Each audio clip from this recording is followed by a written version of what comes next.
Venezuela says extremists plotted to bomb the shuttered US embassy. President Nicolás Maduro calls a false flag to ignite war. As Washington halts diplomatic talks and weighs new military strikes, tensions erupt across the Caribbean. Venezuela braces for confrontation, warning that if the US dares to invade, we'll be waiting for them here.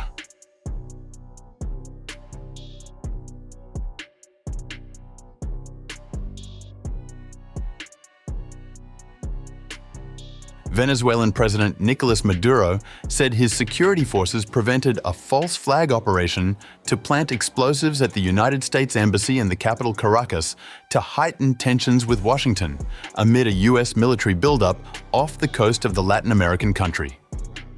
In an interview on October 6th, Maduro said 2 reliable sources, one domestic and one international, had informed the government of the possible attack and security forces were sent to reinforce the embassy. Now it's been confirmed, and as soon as I personally was able to verify that in the information we had, there was a credible and very destructive threat by the terrorist group that was taking care of this type of thing, I ordered Comrade Jorge Rodríguez to communicate through all channels with the United States government. He did it immediately. The reaction of the people who communicated with Jorge Rodríguez was positive. The Venezuelan president said the attack was designed to provoke a scandal and blame his government, potentially triggering an escalation of confrontation. This is a typical false flag operation, we could call it. A typical provocation operation to then create a scandal and use the communication power through networks and media to blame the Bolivarian government and start an escalation of confrontation where nobody's going to ask how it was done, who did it, where nobody's going to listen to anyone, but instead they're going to hear the rattling of machine guns and missiles. So it was a provocation action. News of the alleged plan to attack the embassy comes as US President Donald Trump is reported to have called off efforts to reach a diplomatic agreement with Venezuela, telling his special envoy Richard Grenell, who had been leading negotiations with Maduro's government, to stop all outreach with Caracas.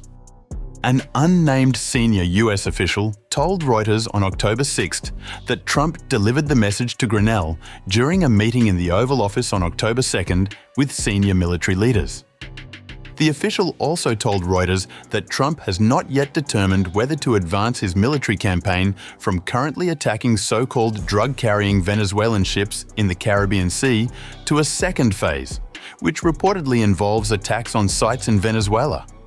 Maduro, in his speech, said that Venezuela's chief negotiator, Jorge Rodríguez, officially informed the US government about those responsible for preparing the attack and their locations, adding that Venezuelan authorities were pursuing suspects on Venezuelan territory. The investigation continues. I can say that this afternoon.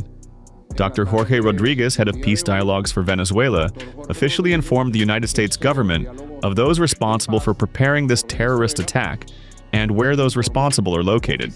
He also informed them that, as far as we're concerned, we're pursuing the search and capture of some of these individuals who are in Venezuelan territory. That's all I can report because the news is still developing, but the United States government, through the mechanisms we have, already has the information, names and surnames, meeting times and what they discussed and where they discussed this attack that was endorsed by a person who will be known soon. The statement came amid a strong US military deployment in the Caribbean focused on combating alleged drug trafficking, while the Venezuelan government claimed it was an operation aimed at removing Maduro from power. Following the rupture of diplomatic relations between Caracas and Washington in 2019, the US Embassy is closed and only maintains staff responsible for security and upkeep of the premises. In recent weeks, US forces bombed several boats allegedly linked to Venezuelan drug traffickers, killing dozens.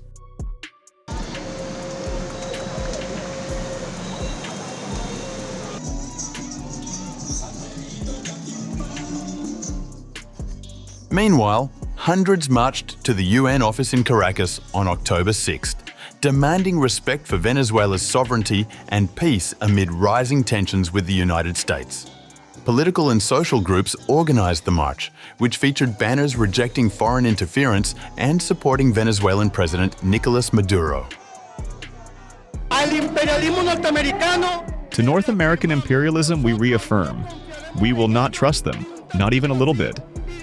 Our worker president Nicolás Maduro stands firm with his people to resist the blows of imperialism and emerge victorious in this battle through the construction of peace. People part of the march boldly stood by Maduro as they advocated against any external interference. Today we are here supporting the revolution, our president and commander Nicolás Maduro. Venezuela is a territory of peace. We only want peace. We only want peace.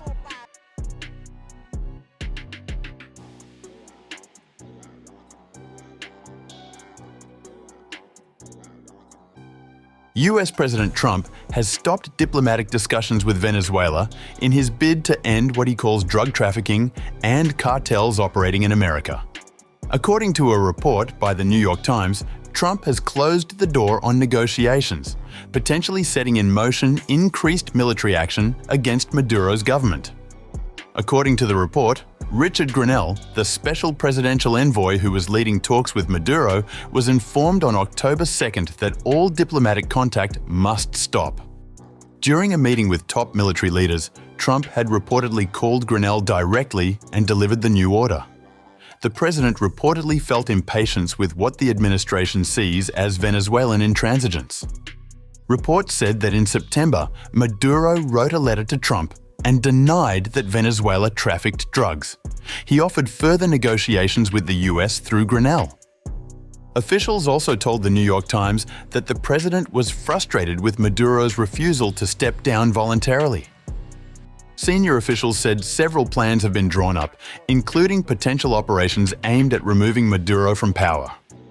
Meanwhile, the mayor of Caracas had come to one of her city's busiest tube stations wearing a camouflage t-shirt declaring herself a card-carrying combatant, and with a message to match. Carmen Melendez complained of the Trump administration and its pressure campaign against Venezuela's government. I hoped a U.S. invasion was not on the horizon, even though they had shown themselves to be a bunch of crazies who are capable of anything. But if it does happen, we are ready, and we will use all of the weapons we have to defend the homeland. They think they're the owners of the world, but if they dare to invade, we'll be waiting for them here.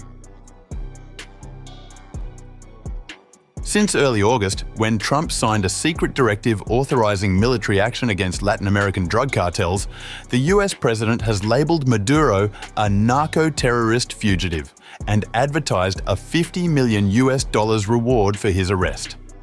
The US has deployed Marines and warships off Venezuela's Caribbean coast and ordered at least 4 deadly strikes on alleged drug smuggling boats, which have killed at least 21. Washington has justified its strikes as part of a crackdown on Venezuelan narco-traffickers, whom the US accused of flooding its streets with drugs, supposedly at Maduro's behest. But many observers suspect Trump's counter-narcotics crusade is really a pretext to depose Maduro, either by sparking an internal rebellion against Hugo Chávez's authoritarian heir, or perhaps through direct military intervention within Venezuela itself. Phil Gunson, a Caracas-based analyst for Crisis Group, doubted Trump had immediate plans to target Fort Tiuna, the military base where Maduro is thought to live. What Trump did to Iran was a wake-up call to the people in government here. A lot of analysts thought that wasn't going to happen. But they did it, and the Iranians had no response. And I think that was quite sobering for the Chavistas.